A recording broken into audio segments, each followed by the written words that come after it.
All right, please don't worry. What I just did a couple of times was for me, not you. You'll hear a little bit more about me as we get started. I'm just giving folks some time to find a spot. I realized that I have pretty strong stage fright, which I think is pretty relatable, but I didn't realize that until I started doing conventions where I'm seated and I started shaking behind the table while trying to talk or like doing this thing. And I realized that it's because I was a dancer growing up, and then you'll hear about what I did for a living. Whenever I had to do public speaking, I was physically exerting myself, but I didn't make the connection that that was helping with the stage fright. So I would be like really nervous in the wings and then let out all of the everything I was feeling. So now, before I do things like this, I usually hide behind a curtain on the table. And then I was doing the push-ups, and I looked under the table and saw all of you. And I was like, well, now I have to talk about it. So I figured I would open up with the fact that if you don't know what you're doing here and you're a little nervous, don't worry, I'm nervous too. I'm nervous every time I do this. But, thanks, that's a good start. Let's get started. Folks who are coming in, if your name is Britt, there are friends up front, right in front of me. Hi, everybody else. My name is Robin. You might see me look at my phone. It's not because I'm being rude and looking at text messages. It's where I keep my notes, because sometimes when I don't look at my notes, I leave being like, oh, I missed this really cool thing that I wanted to share with them. So instead of missing something I want to share with you, you'll just see me check in with my notes every now and then. One more thing. For folks who are sitting all the way on that end, it is totally okay. I'm not calling you out. The caveat is you might not be able to see everything that I'm doing because I'm on the side of this table for this presentation. And since I'm going to be demonstrating movements to do in your seat, I'm mostly going to be in this spot. So if right now you're already having a really hard time seeing me, I would suggest moving. I know that they have me up there, but if you're someone who likes to see it in 3D, I would suggest moving a little bit. Now, I'm Robin Warren, and I founded a group called Geek Girl Strong. I'm going to tell you all a little bit about myself as we get started. One, to allow for folks to find a spot, but two, because I find that people trusting me with their bodies, it's kind of nice for me to be vulnerable first before you're putting yourself in my hands. So, a little bit about me and how I got here. I actually started off as a New York City public school teacher. I taught physical education, health, and dance for 5 years. And one of the things that I taught was actually adaptive PE. And if you're not sure, thanks. If you're not sure what that is, that means that it's students with different physical abilities who get pulled out of the main PE class so that they can have movement adapted to their needs. And so from that time, I've really prided myself on being able to find movement that works for everybody. So I'm going to try my best throughout this to give you different movements you can do, along with modifications or different ways of doing it. But there are so many of you and only one of me and only so much time. So if I miss something that applies to you, please keep it in mind for like the question portion, or I usually stand outside of whatever room I'm presenting in for a little bit to take questions that maybe you don't want to ask in front of a group of strangers, and I'm happy to answer those as well. So, before becoming a PE teacher, I got my bachelor's degree in physical education. I also have my master's degree in health education. I'm a certified health coach, certified nutrition coach, and a whole bunch of other things in order to make me feel like I can actually do my job. And I share all of that because I know that it can be really hard to know if someone who teaches the fitness stuff actually is trustworthy. So I like to make sure that people know that I'm someone who's actually tried really hard to do what I do correctly. After that, I burnt out in a fiery glory after 5 years, like a lot of teachers do these days, and I became a family planning health educator in the clinical setting. So I was doing a lot of help with that for about a year and a half, and during this time, I was building a business which now turned into a community called Geek Girl Strong. And the reason why that got started was because I want for you all to think back to middle school. Sorry. And remember, whether it's your kid, a niece, nephew, nibbling, or just yourself, being in the 6th grade and being a baby, and then leaving and coming back into the 7th grade as a baby monster. Something happens during that summer that the nicest kid ever is just not as nice as they were the year before. And something that I noticed with my students, especially ones who are being raised to be young women in the world, was that they seemed like they felt as if they had to choose 3 types of people they were going to be. Were they going to come back and now be a tomboy, that label all of a sudden, and still participate in PE? Were they going to be very concerned with their looks and socializing and come back after that summer saying, Miss Warren, I don't sweat anymore?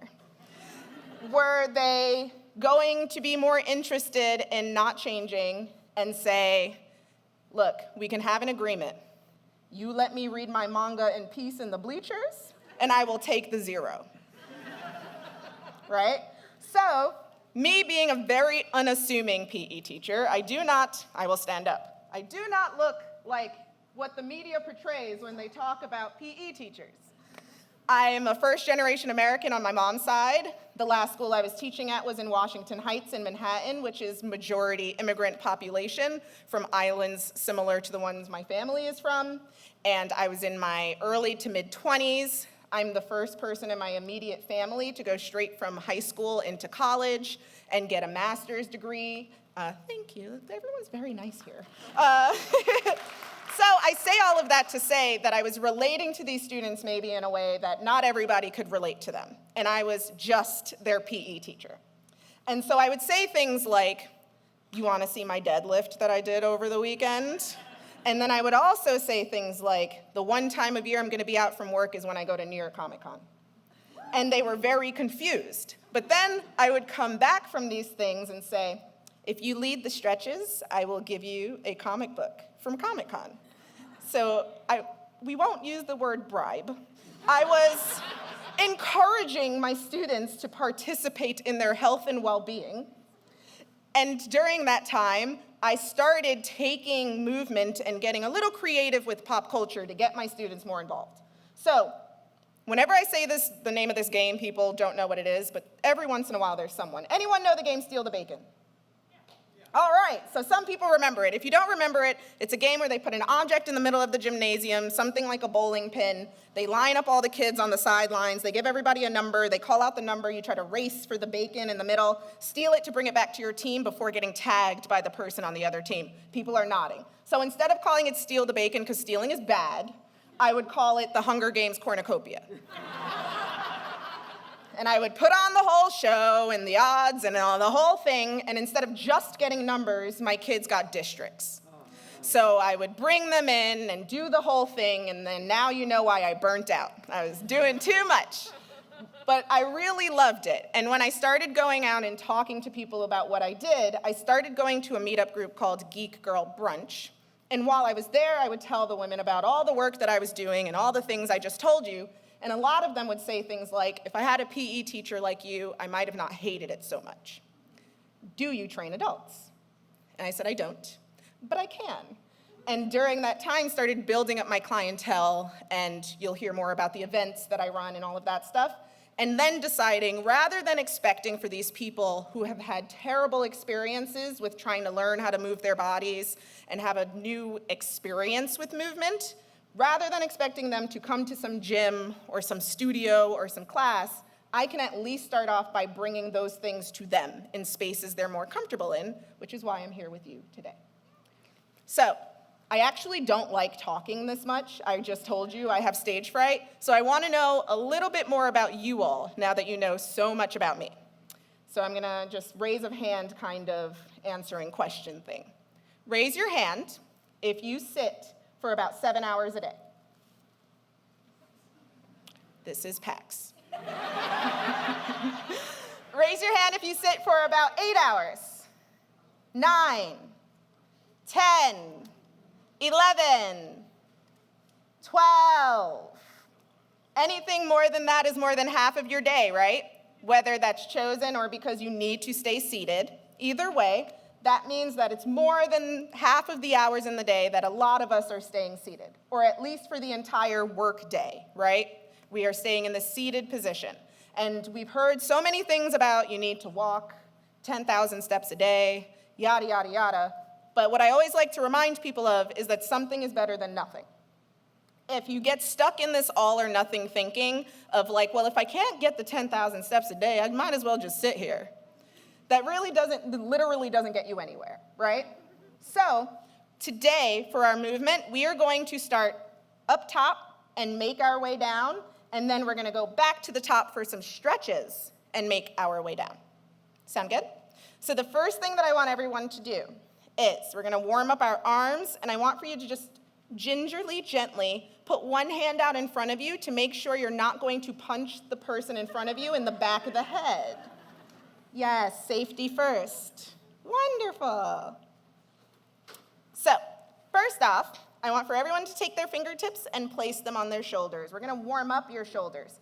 You've probably seen people do big arm circles like this, right? But very often when we're on an airplane or at our desk, we don't have space for that. So instead, and like I said, you might need some space to the side, so just keep that in mind. We're gonna make big elbow circles like this, all the way around. Beautiful. So we're gonna do 5 going forward and then 5 going back, and you're gonna help me count so that I'm not talking by myself for the next 45 minutes or whatever. Ready? Go. 1, 2, wonderful. 3, 4, 5, 6. Other way, sorry, did one extra. Go 1. 2, Good. 3, 4, 5.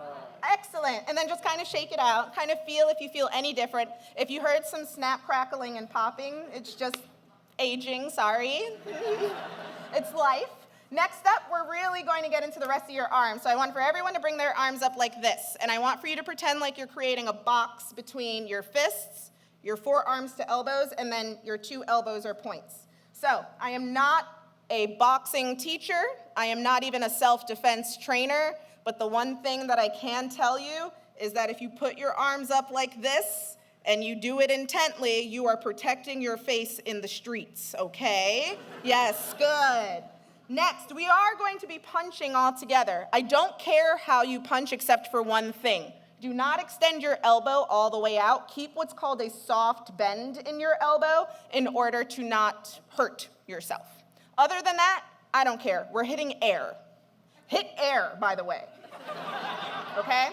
Ready? We're gonna do 10 going forward. You're gonna count with me. Go 1, 2, 3, 4, 5, 6, 7, 8, 9, 10. excellent, good job. Next up, we're gonna do something that's a little less life skill and a little more Mario, and we're gonna punch up over your head like there's a box over your head. And we're gonna do 10 of those. Oh, there's a baby. The baby went up in the air.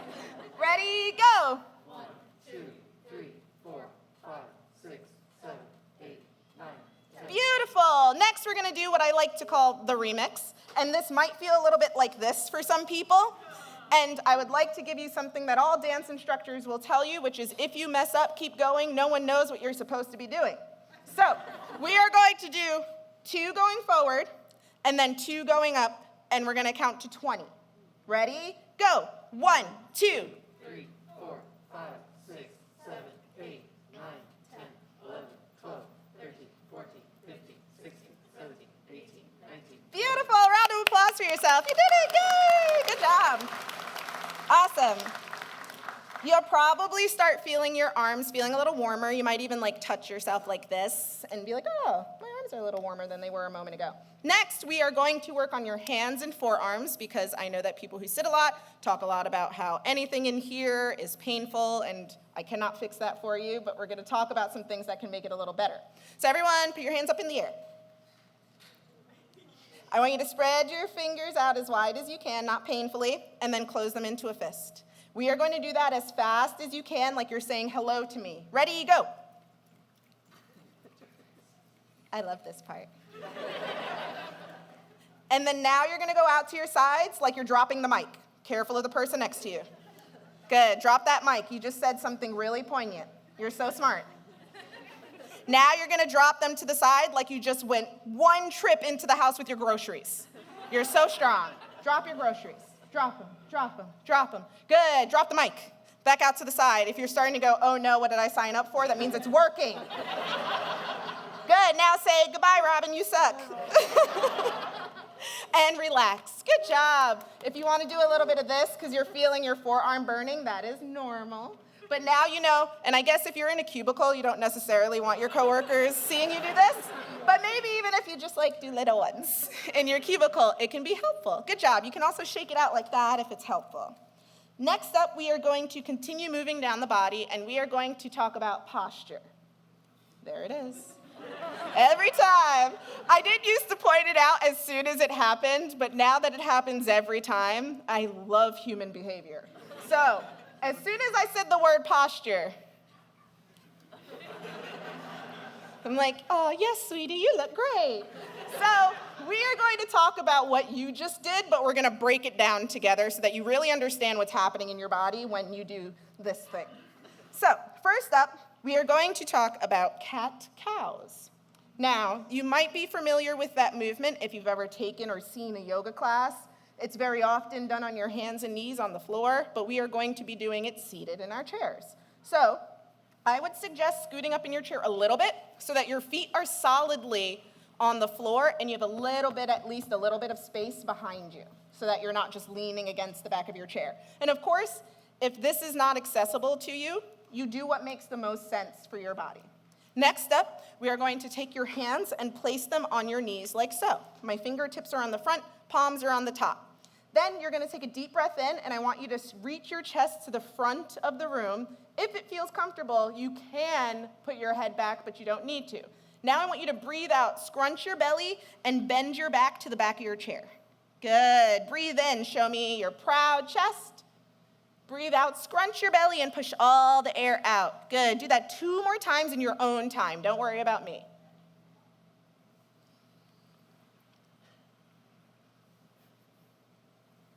Excellent. And then just relax into a neutral position. We're going to be coming back to that. But I wanted for you to feel how far forward and back your spine is able to go in this seated position. Now we're going to talk about what people do very often when fixing their posture, which is something like this, right? So everyone, relax. Pretend like I didn't say the word posture. Now I want you to send your shoulders up to your ears, to the back of the room, then down to the floor. Good. That probably feels different. You might feel a little confident, a little proud, but now I want you to relax. Good. Do it again. Up, back, down. Relax. One more time, all the way up, all the way back, and all the way down. Good. We're going to come back to this as well. Relax. You're going to see how this all comes together as we go along. Next, we are going to talk about how we can change our posture. This way for the mic. How you can change your posture without moving your shoulders. I once took a Pilates class with this amazing instructor who put it to me this way. A lot of us sit like sad puppies. When a puppy is sad or when they know they did something bad, where does their tail go? Underneath them, it tucks, right? And if you think about where your tailbone is, very often we are sitting on our tailbones, right? Like this. So we are sad puppies. And instead, what I want for you all to try out is being a happy puppy. And I didn't change anything else about my body. All that I did was take my sad tail out from underneath me. And now you all are going to try it with me. Sad puppy. Happy puppy. Good. Sad puppy and hold.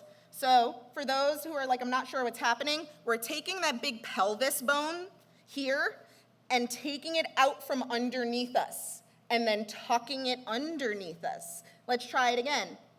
Sad puppy. Happy puppy. Sad. Happy. Sad. Happy. One more time. Sad puppy. Happy puppy. Give yourselves a round of applause. Excellent.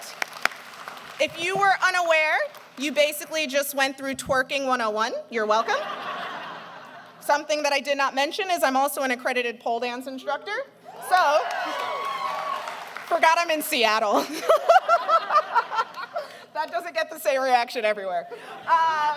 So this thing that we did, also very good for grip strength, which is a warm-up that happens in many pole dance instruction classes. And then happy puppy, your pelvis, you now know that you can move it back and forth. You're welcome.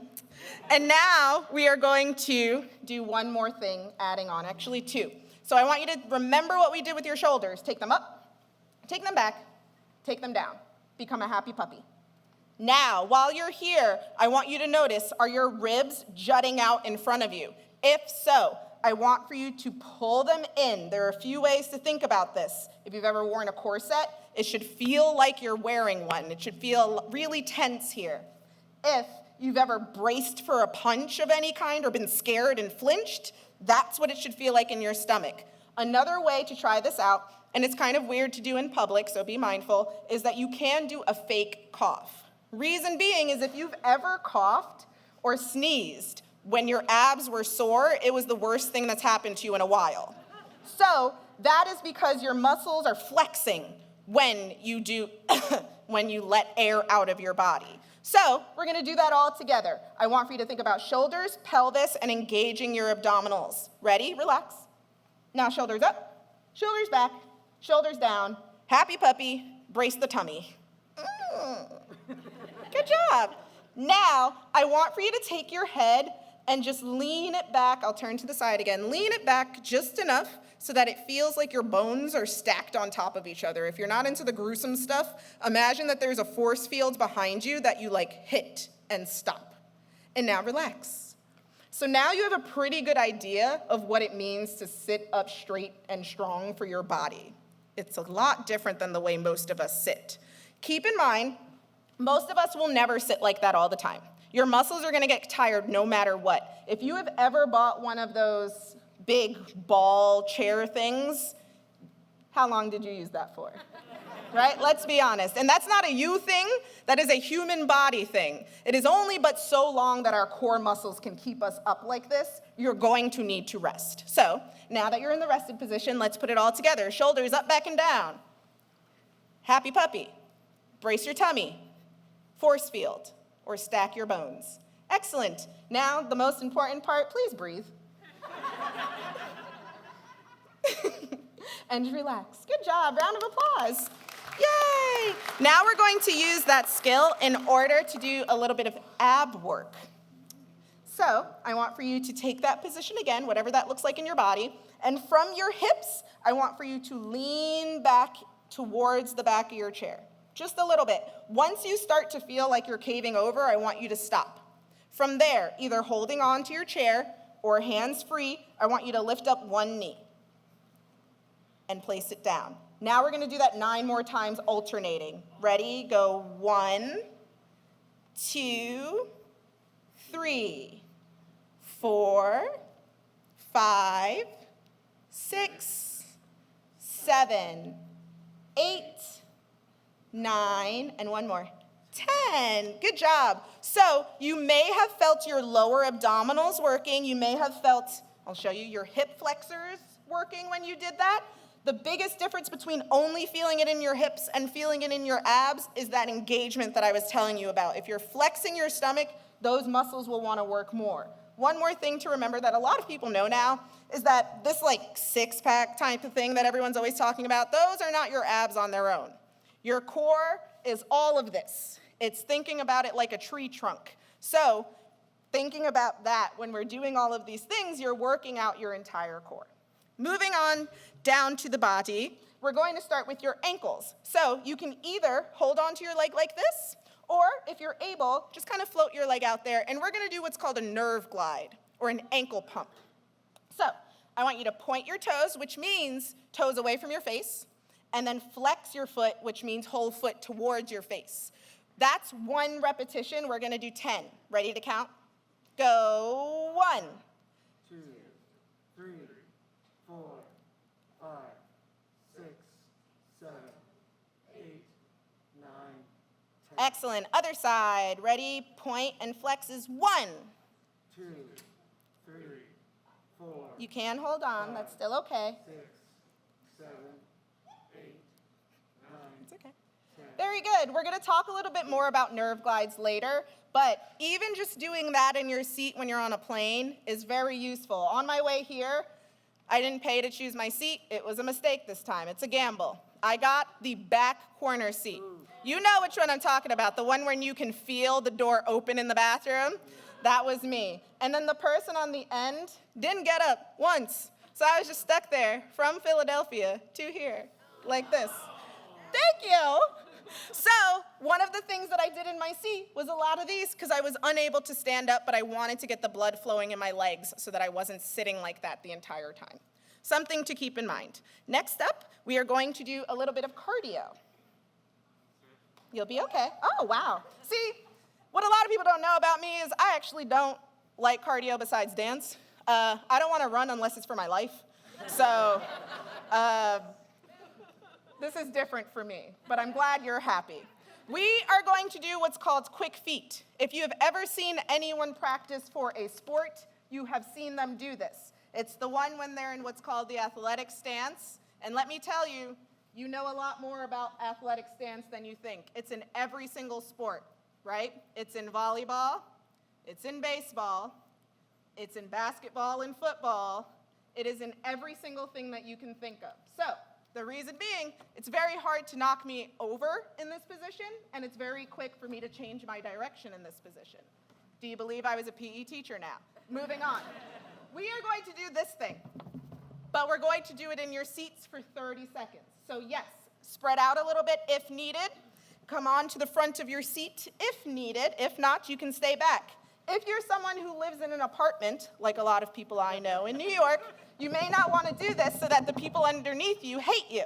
So what you may want to do when at home is this. Lean back into your chair. It's really far from me, geez. And then gently do this on the floor instead. But we can make noise here, so everyone's going to sit forward if you want. And we're going to do this for 30 seconds. Are you ready? Yeah. Go as fast as you can. If you need to modify as you go and slow down, that is totally okay. On your mark, get set, go!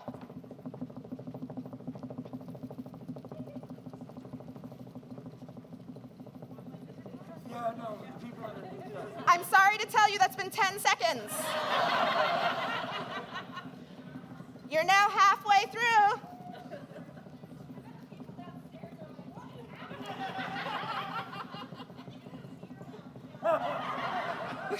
5, 4, 3, 2, 1, and relax. Oh, good job, yeah! So my hope is that now you're like, wow, that actually did something. And you maybe if you didn't believe me before, then now you're like, your heart rate's going a little bit, you're breathing a little heavier, you feel a little warmer. And now you know you can do just a little bit of cardio in your seat. And I can tell you that if you're wearing one of these types of watches, it will pick up that your heart rate went up a little bit while you do it, if it didn't already. Next up, we are going to be doing some calf raises. So, just making sure that they can see me on there too. I'm going to be to the side just to show you. You don't have to do that. My ankles are just a little bit behind my knees for this one. And we're going to be raising up onto your toes with your muscles, lowering yourself down. So not just dropping down, but actually using your muscles to gently lower your heels down. Ready? We're going to do 10 of them. Go. 1, 2, keep counting. 3, Stay awake. 4, 5, 6, 7, 8, 9, 10. Excellent. And if you're wondering why they're called calf raises, if you didn't know, I never assume that everyone knows everything. It's for these calf muscles right underneath here. While we're there, though, just because I like to do this, what are these muscles here? Raise your hand, don't call out. What are these muscles here called on the front of your thighs? Let's get someone off to the side. Quads, quadriceps, someone else. Why are they called that? Can you tell I taught middle school? Why are they called that? There are 4 main parts of it, which also means it connects in 4 places. Lots of different ways that you can say it. 4 of them, which means, why is this called a tricep? I just like to be able to do this. Why is this called a bicep? Thank you. Thanks. So now, if you left with nothing else, if you're like, lady, I already knew all those movements, but you didn't know anything about your anatomy, you've now realized that you probably know a lot more than you do if you know a little bit of math language and science language. So now we are actually going to use those quads. If you are able, you are going to stand, but wait until I demonstrate so that the folks in the back can see me too. Even though I know we have that, but just to be fair. we are going to do a squat. Raise your hand if you have done a squat today. Today. Very nice, very nice. Raise your hand if you have sat down and stood back up today. You have done a squat today. Raise your hand if you have held yourself safely above a toilet bowl today that you did not want to touch in a public restroom. You know how to use the muscles I'm about to talk about. So, the first thing that I want for you all to think about is what I like to call the tri-force of your body. And that is 3 points underneath your feet that support everything else that happens. If you're someone who's like me, who has very low arches or flat feet, your ankles like to roll in towards each other. And if you notice, when your ankles roll in towards each other, you might notice that your knees do the same and even your hips turn into one another. So, I'll show you one more time if now you're like, whoa, huh, right?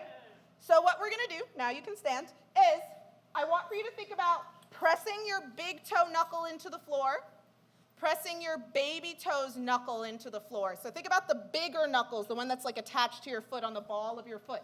Then I want for you to press your heel into the floor. Yes, I love that part because you look like Cybermen turning on. Excellent. And then relax. Good. Again, big toe knuckle, baby toe knuckle, heel. You might even feel that your arch is like flexing, wanting to do something with you because an arch is a strong structure, right? Relax. Do that one more time. Big toe, baby toe, heel. Excellent. What you are going to do now is, with care, you are going to send your hips back behind you like the toilet analogy I used, and gently sit yourself down on your chair. Excellent. Now what I want for you to think about is continuing to push your knees out away from each other so that they're tracking over your toes and not doing this when you sit. Think about your tri-force, press it down, even when you're sitting. Now I want you to press your heels down like to Hades when you stand up and squeeze your butt like you're holding in a fart in front of someone cute. Ready? Stand, squeeze it. I love knowing that you did that. And then now we're going to do 9 more all together with control, sitting down, and with power, standing up. Ready? Down, go in your own time if needed. Up is 1. 2. If you go at different speed, that's okay. 3. 4. Count with me. 5. Yeah. 6. 7. 8. 1 more. Heels to hell. 9. Excellent. And give yourselves a round of applause. If you or someone you know is someone who cannot come up into the standing position like that, or, like I mentioned before, you're in a cubicle, right? Yeah, you can imagine like, oh, hello, hello. If that is the case, there are a few things you can do. Just like we did those ankle pumps, you could do quad pumps, where you're extending through your entire leg and flexing the top here. You can also do squeezing, so you can literally just squeeze them together to engage the muscles of your inner thighs. But if you have like a little squishy ball, you can just squeeze the ball and use that. So still lots of different options. If you know someone who needs assistance standing up, but they can, a really cool tip, maybe even for yourself, is if the muscles aren't quite working to do this yet, sending your nose out in front of you allows for you to gain some momentum to stand up. So watch my nose. But I'm still in my heels. So I rock forward, brace into my heels to stand. So just a few things to keep in mind if you're unable to stand for any reason. Next up, we are going to do the favorite part, stretches. So a lot of people want to know what stretches to do, and we are going to start off with a special stretch. I'll talk more about where the special stretch is coming from in a little bit, but we are going to do a neck stretch all together, which is Cyclops sights down neck stretch. I want for everyone to take one hand and like a rainbow go over your head, place it right above your ear like this, just like Scotty Boy there. Then relax your shoulders down as much as you can and gently assist your head to the side. Excellent. With your other hand, either reach down to the floor with it, away from your ear, or bring it all the way behind you like this, depending on your mobility. Excellent. And then now remember to breathe, for goodness sake. Next time that you exhale, I want for you to take your face and just turn it down towards the floor in your armpit like you're sneaking a sniff on the con floor. And then gently release. Excellent. Other side. Rainbow. And assist. Don't pull too hard. Pulling down with your other hand or wrapping it behind your back, depending on what feels best to you. Then turning your face gently towards the floor in your armpit. You may feel the stretch move from the side of your neck to kind of the back corner of your neck, which a lot of people miss. And gently relax. Great job. The reason why I like to do that stretch is because a lot of people talk about experiencing tension headaches, or they kind of get that Batman thing where they can't turn their neck and they have to turn and talk to people like this. And what a lot of people don't realize is that these neck muscles back here that go up into the back of your head and get really tense for a lot of people actually is a part of a much bigger muscle called your traps. When people talk about traps, they usually think we're just talking about this muscle here that tends to get really tense and is connected to everything else. There's actually, it's more like this, a diamond-shaped muscle on your back that goes from here to here, and then back into here. So if you've ever had tension in the back of your, or the middle of your back that you feel like shoots up into your neck and then you can't turn, it's probably this. And a big reason for this is something that professionals have started calling eye hunch. Humans have very big, heavy heads. If you have ever taken a look at your pet, you realize why they're so dumb. It's such a little head and such a little brain in my dog's head, right? Humans have very big, heavy heads. And when we do this constantly, we're asking for this one muscle, there's a few, but this one main muscle that goes like this to hold on to it in that position. It's basically like asking a resistance band to hold on to a watermelon in that position for the whole day. So you can imagine why people get so tense in here, also because we're all stressed out. So we're like this all the time, and then we're like this, right? Looks familiar. It's my state of being as well. And if we sit up the way that we've been talking about, but also do lots of these neck stretches that we were talking about, it can help. It will not fix everything, but it can absolutely help. Next up, we are going to do some wrist stuff.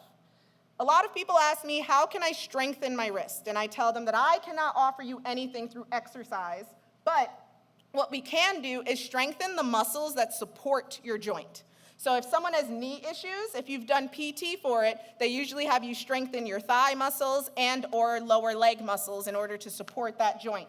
Same thing with your wrists. We're going to loosen it up a little bit. So I want everyone to open up their hand to the ceiling and then bring your fingertips down to the floor as much as you can, like you're offering me something. Thank you. From there, you're gonna take your other hand, gently hold on to your pinky, and make some circles in either direction. Continuing to try your best to point your fingers down to the floor and away from each other. It doesn't have to be perfect. Then moving on to your next finger, making some circles. Good. And then the next one, some circles, nice and big. Trying to remember to not curl your fingers in, let it stretch. And then the last finger here. And then gently, gently pull back your thumb towards you.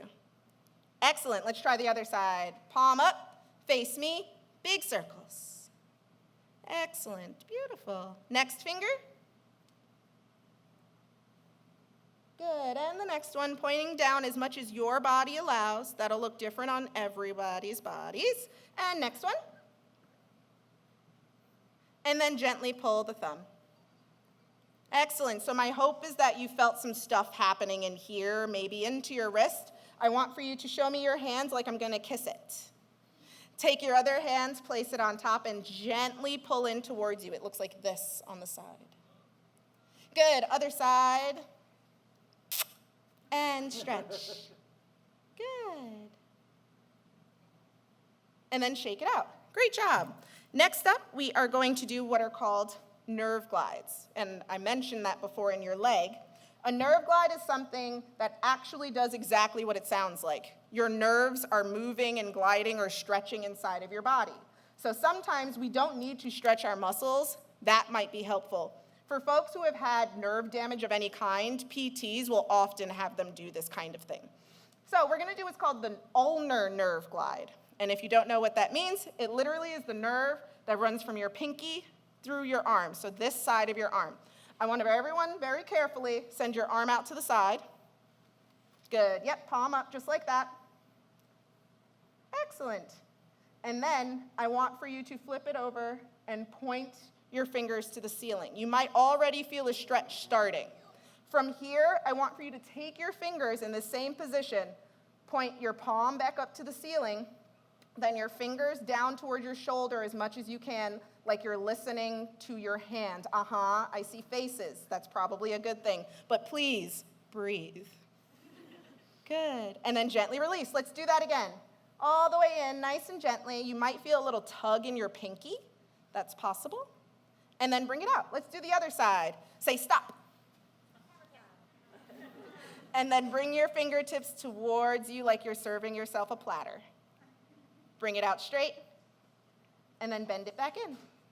And hold here, just because we held on the other side. See if there's a little stretch there. It probably feels different from the other side. And gently relax. Excellent. And then you can shake that out because it might feel a little weird. There are a lot of other types of nerve glides. There's your radial nerve glide and your medial nerve glide that you can look up online if you feel like you need things in slightly different areas. I'm just giving you one for the sake of time.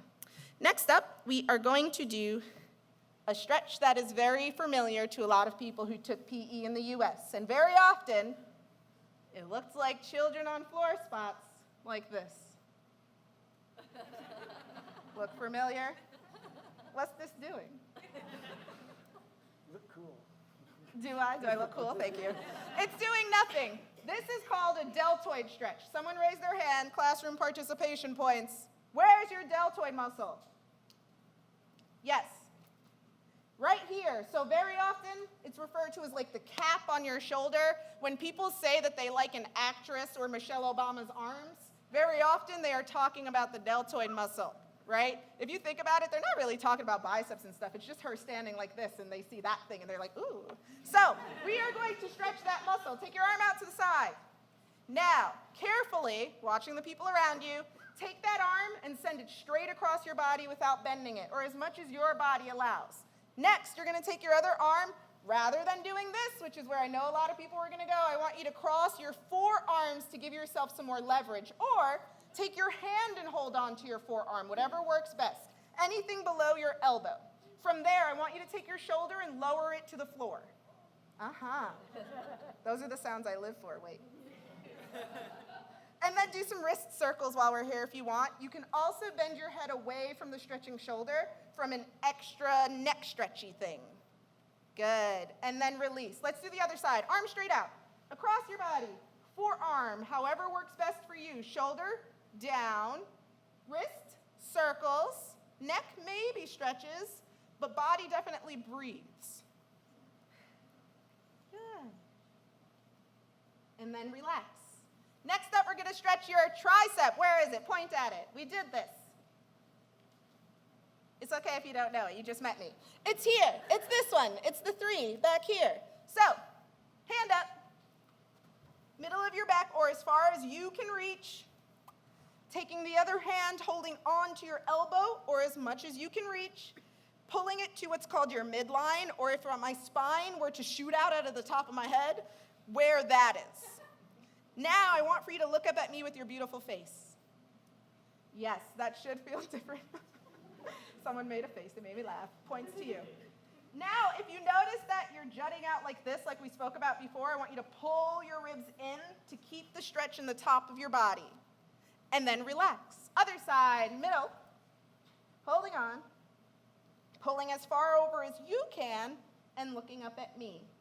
Watch out for your ribs jutting out. Try to keep the stretch in the top of your body. I saw some excellent adjustments. Very good. And then relax. Great. Next up, we are going to do a stretch that can be very difficult, so I'm going to demonstrate it first. If you want to jump in right away because you know it, by all means. I'm also going to show some modifications like I've been doing. We are going to do what's called the reverse prayer stretch. And this one is hard, but I like showing it because it's really great for people who are sitting in this position all the time. It really opens up the front of your chest and also stretches your forearms. So, we've seen this in yoga and the like, right? We've also seen this. This is why I said you can wait. It's okay. So, I'm in this position behind my back, which works for me. But if you are someone who just tried that and you said I should not have come here, what I want for you to do instead is take your hands and face them up to the ceiling. Now everybody can try this. Then I want for you to make those fists we made earlier, and I want for you to touch them on each other like this if the other one does not work for you. From there, I want you to do the up, back, and down just to open up your chest in front of you. And you should feel a little bit more of a stretch. If this one does not work for you, what's great is that we basically have yoga strap-like things in our lives, scarves, jackets, anything. If someone in your life or yourself can't do this position, have them start here, right? And then over time, the hope is that slowly you can get yourself into this position and work on it over time. So if you haven't given it a try yet, feel free to give it a try in different positions, and then we're going to move on. Great. If you have questions about that, I'll definitely take them at the end. Now we're going to do some lower body stretches in a seated position, which are some of my favorites. We're going to start off with a forward fold. So I want for everyone to just be very stable on their feet. Ankles are about underneath your knees for this one, but again, adjust however makes it work for your body. And then from there, first actually I'm going to show this because I tend to have people like craning their necks to look at me on the second part. So I'm going to have you bend over, and then you're going to either take your hands, hold on to your toes, the tops of your feet, ankles, or shins, and I'm going to have you arch your back to the top of the ceiling in order to do that same position you did earlier, but really open up the top of your back, your shoulder blades. So you might need to adjust your seating a little bit because I know not everyone is under 5'5" and can bend in small spaces, so just do your best. Everyone fold your torso over onto your thighs or as close as you can. Your knees are about hip width apart. From there, hold on to your toes, ankles, or shins, whatever works, and reach your upper back to the ceiling. Yeah, head is still down, just reaching like a turtle shell, like a ninja turtle. Reaching it to the ceiling, and then breathe out and relax and slowly roll yourself up to avoid a head rush. Excellent. Next up, we are going to do a figure 4 stretch, which is like a pigeon pose, but seated. So if you are unable to get yourself into this position where your ankle's on your knee, you can also cross at your ankles. If you were at home and you happen to be a nerd who has very big books, you can prop your foot up on the book and slowly but surely make your way into this position as your flexibility and mobility increases. From here, I want for everyone to sit up nice and tall like we spoke about before. If you're like me and you have a tight lower body, you're already like, what? I'm already feeling a big stretch in the back of my hip here. What I want you to do next is flex this foot. See how all the skills we went over come back around? Flex this foot to protect your knee so that you're not stretching it across your leg like that. If you want to get a little spicier, you're going to keep this good posture, and at your hips, you're going to bend over this shape. Good. And breathe. If you want a little more spice, you're going to take your hand and gently push this knee down to the ground. Woo! And gently come up. Excellent. Let's do the other side. Ankle on knee. You can take your hand to start if you want, but either way, with a flat back, bending over this shape in front of you. Making sure that foot is flexed to protect your knee. Other way, toes towards your knee, not away. Very good. And breathe, everyone. And then slowly come up. Excellent. Next up, we are going to do a seated lunge. So this will take some space economy negotiating as well. But what you're going to do is you're going to have a singular butt cheek on your chair. Just one. The other one is free. Yeah, I'll give you a moment to figure it out. Excellent. From there, the front leg is at about 90 degrees, which means that my ankle is underneath my knee and my knee is across from my hip, about. From there, the back leg is going to make a very similar shape. but behind me. So 90 degrees doesn't need to be perfect. From there, I want for you to make sure that your hips are all pointing towards whichever wall that you're facing. If you had 2 laser beams coming out of your hips, I want them going exactly into the wall. Good. Now, I want you to take your free butt cheek and flex it. Good. If you want to get a little spicier, you can send your leg further back for a bigger stretch if you have space, and do the same thing. For my bendier participants, I want for you to be careful about bending into your lower back and pull your ribs in order to really get into your hip flexor in here, maybe even all the way down to your quadriceps. Gently release and swivel to free your other butt cheek. Make one 90-degree angle in the front, second 90-degree angle in the back. Make sure your lasers are pointing in the same direction. Engage your glute that is free, and then do what you will with that back leg, whatever makes the most sense. And just breathe while you're here. We're almost there. You're doing a great job.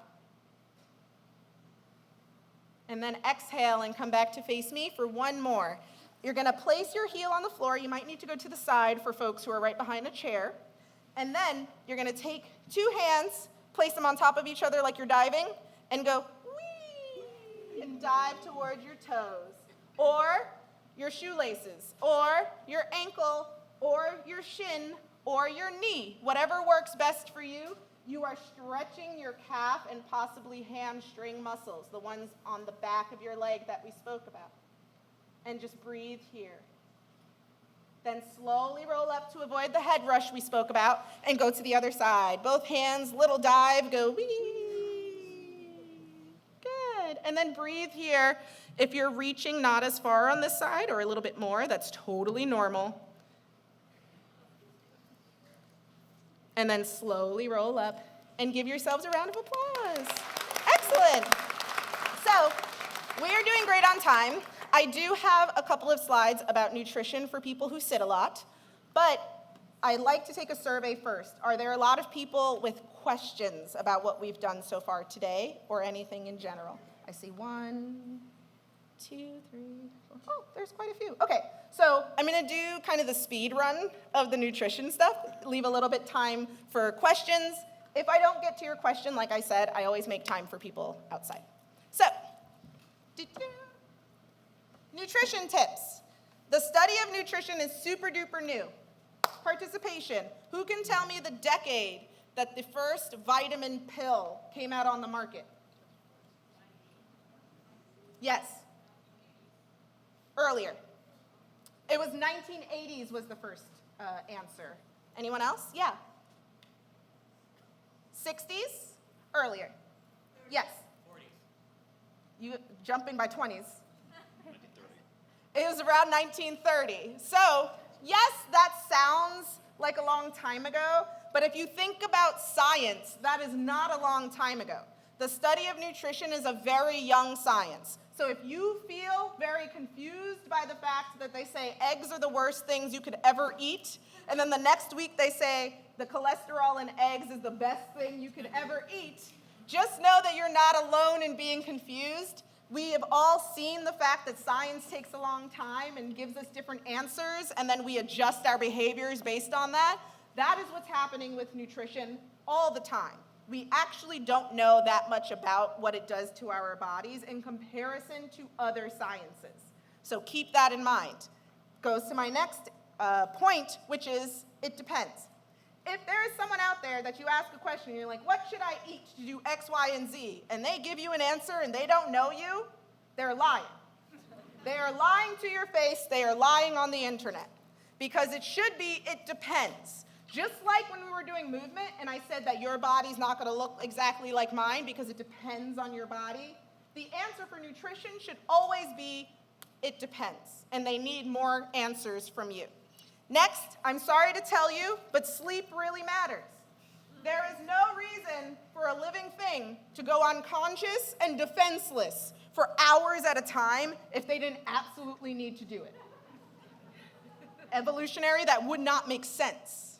Your body is doing a lot of things while you sleep, including using nutrients. So it's actually very important that we sleep. I know. You're looking at me like, can we move on? Next up is stay hydrated. And I'm not talking about the whole like sip on some water, you're not hungry, you're thirsty thing. I know that that is problematic. It's not what I'm about. But there are absolutely times where we are just dehydrated. If you feel tired and hungry all the time at your desk, you might want to set a water bottle nearby if possible. And just sip on some water and you might feel better. Next, DIY your own vending machine. Raise your hand if you've ever had the experience of not being hungry, but not wanting to sit at your desk anymore, so you get up and go to a vending machine or the fridge.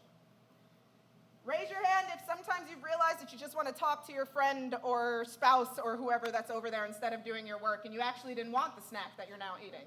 Yeah, it's a very human experience. So, if you are someone who does this, you might want to make those decisions ahead of time. Because what I often say is that past me, who's not hungry or angry or tired or lonely, can make better decisions than when I'm in the moment. So past me is telling me, snack on this. You're just hungry and tired, rather than me being hungry and tired or lonely and doing that in the moment. Next, set a timer if you forget. That could be a virtual timer of some kind. That could also be a human who is there with you or who texts you, and that could be someone who just says, hey, have you stopped for lunch today? Yeah, right? And then lastly, it's to build a party, join forces. I run a program called the Power Program, and one of the things that one of our teams did was after meeting each other in the program, they started a D&D party, or just a tabletop party. And what they would do at those is they would have a potluck, where at least one person would bring in some sort of healthier alternative to just ordering pizza. They'd still have the pizza, but they would also have at least one person who brought a different kind of snack for people to try out. One that's really popular in the Geek Girl Strong community is chickpea cookie dough. I know, but let me tell you, I made it a recipe on our Patreon, and people went crazy. I don't know why it's so good, but it is. So you can ask me about it later. Something that a lot of people ask me, though, is how do I know what to eat? And yes, it depends, but this can be a really good guide for people. It's called the hand portioning technique. And that means that instead of counting calories, instead of using measuring cups, people can use a tool that they have on their bodies that's with them at all times in order to measure food that's related to their body rather than an inanimate object or number. So, really quickly, because this is the speed run, everyone hold up their palm. You want protein, any kind of protein, to be about the size of your palm, which also means the thickness. That can be 1 to 2 servings of your palm per meal, not all day. I would be starving. Next, make a fist. This is your serving of veggies. So think about a floret of broccoli. That entire thing of this size would be 1 to 2 servings of that per meal, depending on your needs. Next, go like this. And imagine rice piled up in your hand, 1 to 2 heaping handfuls per meal. And then go like this. This size of, let's say, salad dressing or mayonnaise, 1 to 2 servings per meal. And I can tell you that it says, women have 1. I'm not a 1 palm person. Yeah.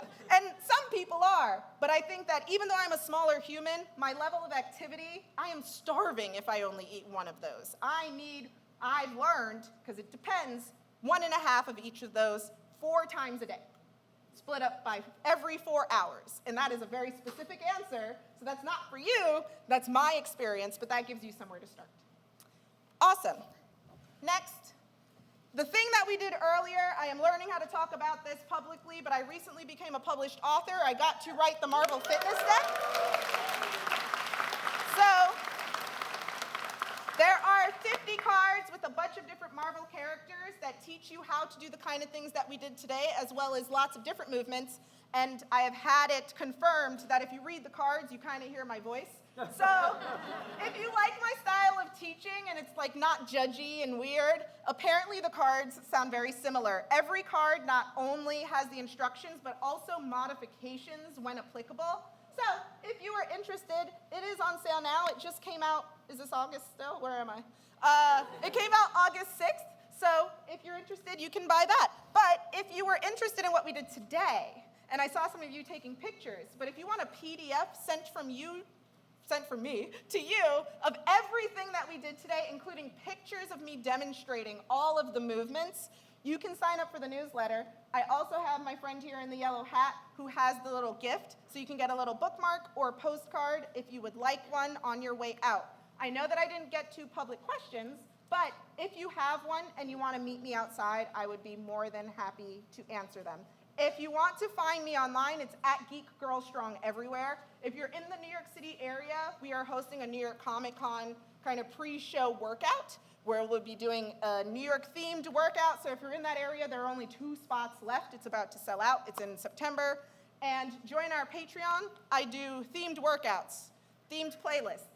I know that the group is called Geek Girl Strong, but these things are open to anyone and everyone. I chose the name back in 2015, and it just sounds really cute. So I have kept it going, but the organization is open to everyone. When there are events that are open to certain people for safety reasons and comfort reasons, it is explicitly said. Otherwise, everything else is open to everyone. So if you want a geeky themed workout playlist every month, if you want to work out itself, if you also want me to send you postcards with recipes and journal prompts, you can sign up for all of that on Patreon, and all of that is great.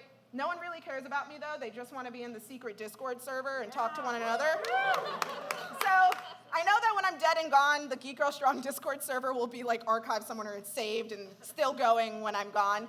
So if you're interested in any of that, you should join us. If you would like to bring me to your group, your work, whether virtually or in person, that is something that I love doing. And even schools, I miss working with kids. I just don't miss giving them grades. So you can feel free to reach out. Thank you so much for coming, everybody. And good job. And please, round of applause for our volunteers and the tech team that helped me set this all up. Woo! Have a wonderful PAX. Keep in touch. Bye, everyone.